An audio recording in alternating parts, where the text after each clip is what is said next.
Welcome to episode 4 of Literally Speaking All Things AIS, the official podcast of Augusta Independent School District. I'm Tim Litteral, and I'm excited you're joining us. Today, we'll start with a few quick updates from around the district, and then we'll sit down with our Frisk and Community Education Director, Todd Kelch, before moving on to our AIS Spotlight and wrapping up with our In the Loop segment.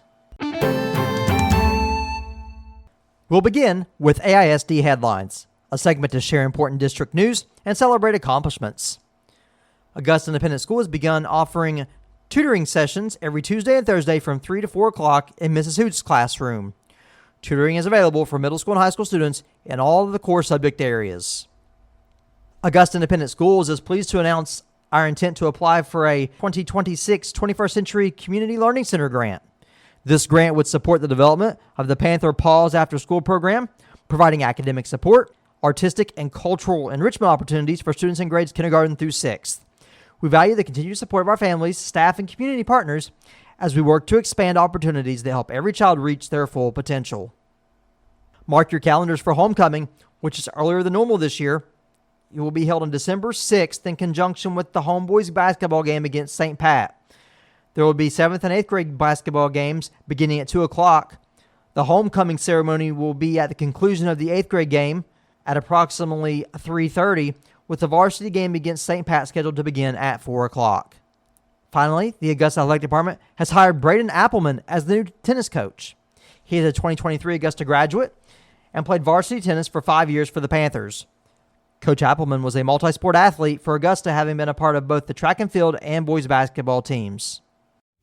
Today, we're joined by our Director of Frisk and Community Education, Todd Kelch. Todd, appreciate you coming over today. Thanks, Mr. Litteral, for having me on the podcast. Loving the podcast. You're doing a great job. So for those who don't know, Frisk stands for Family Resource and Youth Service Center. Talk about the goals and the objectives of the Frisk program. So basically, I am a broker for resources for our families. We also offer a lot of resources here in the school, and they are basic resources that families might need for support and our students might need for support to remove some barriers in their lives to help them become better students and have a successful academic career here at Augusta. Community education, also a program that's under your umbrella. Talk about the purpose of the community ed program. The community ed program is designed to partner with community-led programs, businesses, and community leaders, connect them to our school community, and offer students and families resources that also can remove barriers for these students and help them become successful adults. And a long time ago, those used to be two separate individuals led those, but of course in a small district sometimes you have to wear multiple hats, but these two programs really do seem to coincide well together. Yeah, there's a lot of overlap there. I know a lot of our administrators wear different hats. I'm very fortunate that my two hats kind of join together and are the same hat. And a lot of the things that are in community ed and in Frisk, those components cross over easily and makes my job a lot easier. So this time of year, as we approach the holiday season, I know a big focus of yours is the Holiday Assistance Program. Talk about that and that program and how families can request help. Our Holiday Assistance Program, very meaningful things that we do with our Holiday Assistance Program around this time. Families can sign up through a Google form that is sent out on our socials. It's sent out by our teachers through Parent Square and Class Dojo. And it's a very easy sign up. Families can sign up. They put their students on there, but also we offer it to any students that they have, or any family members and children that they have at home with them. They can also put on there on the Google form for those kids and family members to get assistance. So if, let's say, they have a first grader here, but they have a child that's below the age of preschool, yes, they can get assistance as well. Absolutely. And our community partners and local businesses that adopt families are very giving through our Holiday Assistance Program. So if there are community partners out there that want to provide assistance, how can they do that, or what role do they play? They can contact the Frisk office if they would like to adopt families and students. Also, we have long-standing community partners that reach out every single year and are willing to give. A lot of those partners and adopters are anonymous, but I would like to highlight a few that aren't. Our Christmas with Cops program is a partnership of local police departments, including Augusta Police. They take 10 students to Walmart on a night in December, and our students that are enrolled in that program love that program, and the police are very giving, and Walmart does a good job organizing that. Also, St. Augustine Church, they adopt numerous families, and I've been working with them every year through the Holiday Assistance Program. They put an angel tree in the church, and their parish members can adopt families through that. And also Magnera, formerly known as Barry, formerly known as Clope, they're very giving through the Holiday Assistance Program and adopt numerous families. And, you kind of alluded to this in the example of the police, the Shop for a Cop type program, but just to specify for those listeners, when we talk about holiday assistance in this aspect, we really are talking about gifts for students so that they have something under the tree on Christmas. That's right. A lot of families struggle through Christmas. Christmas is a tough time for so many families, including my own. So it's a very great program that we offer just to give them a little extra assistance, so that they can provide, what our students really need. Because a lot of times, our students, they ask for things at Christmas that they don't really need, but then those things that they actually truly need to feel that Christmas spirit, that's what we want to help with. Food assistance is another area where Frisk helps families in need, and food assistance, while maybe it's amplified this time of year because of Thanksgiving and Christmas, that's a year-long need in some cases. Talk about what programs your office has in place to assist families that might have some food insecurity. Yeah, so one of our key resources through Frisk is our Panther Market, which is a free school food pantry program through Free Store Food Bank of Cincinnati. We get food deliveries monthly, and families can take advantage of that by calling or emailing the Frisk office to set up a pickup or delivery time. We try to make that as discreet as possible. We have had a huge success with Panther Market. We also offer our preschool through 6th grade students who some of our staff members may have seen or heard some things of food insecurity. We offer our Power Pack program, which is a weekend food program. Our students love that.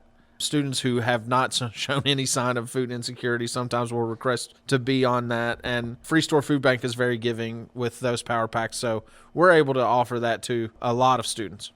And you mentioned about trying to offer program maybe discreetly, and that's something I think with both of these programs, we understand that people don't necessarily want their children knowing that they're having to go ask for assistance, and your office is good about trying to, as best you can, be discreet about these these offers of assistance. Yeah, it's one of my main goals when I offer assistance through just any program, really, is to be as discreet as possible, but also to make them feel like they're not asking for something that is not doable for our Frisk office. If we don't have the resource here directly at the school, I can help, or there are other people here at the school that can help find that resource for them. Two programs that your office sponsors and aligns more with, I'm going to almost say, emotional support and instruction are the Green Dot program and the Sources of Strength program. We highlighted Green Dot in our last podcast, so start there by telling us about that program and what Green Dot entails. So Green Dot is a violence prevention initiative that we offer here for our high school students through the Ion Center. Green Dot focuses on empowering students to be proactive in preventing bullying, dating violence, other harmful behaviors that are tough to deal with. The message is pretty simple. Everyone has the power to make a difference, and Green Dot, their leaders come in. Emily Gray of Green Dot is someone that I want to give a shout out to. She comes monthly to refresh our students on the Green Dot curriculum, but also once every year, we have the freshman bystander training where we take the 9th graders to the community center. They get a full day of training that really does a deep dive into how students can be proactive in preventing bullying, dating violence, etc. The Green Dot program is very successful in our school, and it helps identify not only dangerous situations that are uncommon, but also identifies parts in our school, physical places in our school where they might see bullying or dating violence occur commonly.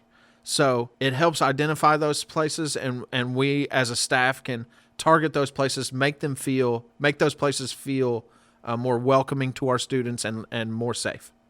The other program is Sources of Strength. For anyone who was at the Veterans Day program last week, they saw Sources of Strength present at that program as well. I think you could say that focuses on, like I said, positive mental health, relationships among our youth. Tell us about the Sources of Strength program. The Sources of Strength program, like you said, it focuses on promoting mental health, hope, and resilience. It's a great program because it is peer-led. We do have adult peer leaders, and I'll give them a shout-out real quick. Renee McClanahan, Mr. Chris Mason, our science teacher, Allison Bach, our assistant principal, and Brandy Brewer, our guidance counselor. They're all adult leaders within the Sources of Strength program. But for the most part, 90% of what goes on within Sources of Strength is peer-led. And these peer leaders are encouraged to spread messages about personal strengths. Sources of Strength is designed to provide an easy model for strengths that our students can lean on. It includes family support, positive friends, mentors, generosity, spirituality. And the great thing about Sources of Strength this year was they offered a peer leader summit in Lexington that I got to take our peer leaders to. And we were able to get ideas for community service projects and from other school districts that have had the Sources of Strength program and that are successful with the Sources of Strength program. So our students are working already really hard on several small community service projects, but also we're working on a spring community service project, which will be a color run in the community, which we hope to engage our community members and business leaders and government leaders to be involved with and help promote these same messages within our community. Frisk and Community Ed is involved in a lot of different initiatives and programs, so I just want to give you also the opportunity to kind of recap, some of the other things that has happened so far this school year that are some things that's been implemented. Yeah, so the first thing I'd like to highlight is our Breakfast Club mentoring program. This was an idea from Chad Bryant when he was the guidance counselor. Basically, we want to connect students with caring adult mentors from our community. They include business leaders, faith leaders, government leaders, and also school staff. And that Breakfast Club mentoring program is for 7th graders. So we try to catch those 7th graders as they are entering into middle school and just provide them a little extra support and encouragement so that they can, focus on what they got going on at school. But also we want to give them that feeling of inclusiveness in the community. And I think that's something that benefits not only the students, but you see the partners that we have with that leaving Breakfast Club, and they're excited about the experience as well.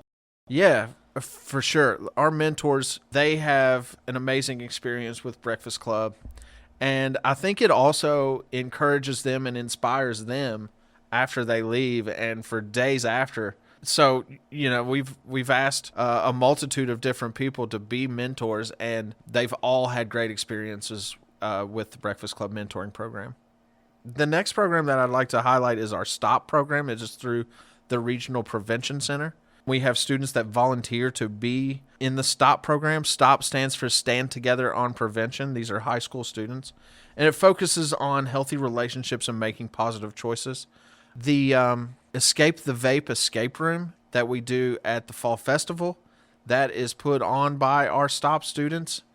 Basically, they get to dress up in their favorite Halloween costumes. We make the old hallway in the school building an escape room, and our middle and high school students and adults that come to the Fall Festival are encouraged to enter for free. And to escape, they have to answer questions that are focused around teen vape use and the dangers that come with vape use among our teens. And, our teens are oftentimes drilled on this subject because it is a huge health risk, and there's an initiative globally to help with this. But the Regional Prevention Center also they provide some materials that not just focused on cessation, but also focused on getting through tough times and finding healthy alternatives for those tough situations. Thirdly, I'd like to highlight what we're doing with our elementary. We have this bucket filling theme that we've put forth the last couple of years, and we bring in Miss September and the Bucket Filler Friends every year. The elementary kids love it, and basically focuses on kindness, empathy, and helping others and making good choices. And I feel like it is a great bridge into what they experience in middle school and high school with the Green Dot program and Sources of Strength. You know, you listed a few there, but you also think about things that your office does. You oversee Red Ribbon Week, right? Panther Pals, which is our version of Grandparents' Day luncheons. You collaborate often with Gear Up and Miss Brewer for, college visits and things like that. So Frisk and Community Ed is really involved in just a lot of different areas. Yeah. Partnering with Gear Up and the Guidance Counseling Office through college and career readiness, that's something I'm very passionate about. Just trying to reach every student that has in their mind what they might want to do, or they're open to ideas of what they want to do in the future. Autumn Bishop does an incredible job with Gear Up, and Mrs. Brewer as well with Guidance Counseling. But I just try to provide them a little bit more support and help mentor some of these students and get them ready for what they're about to experience after high school.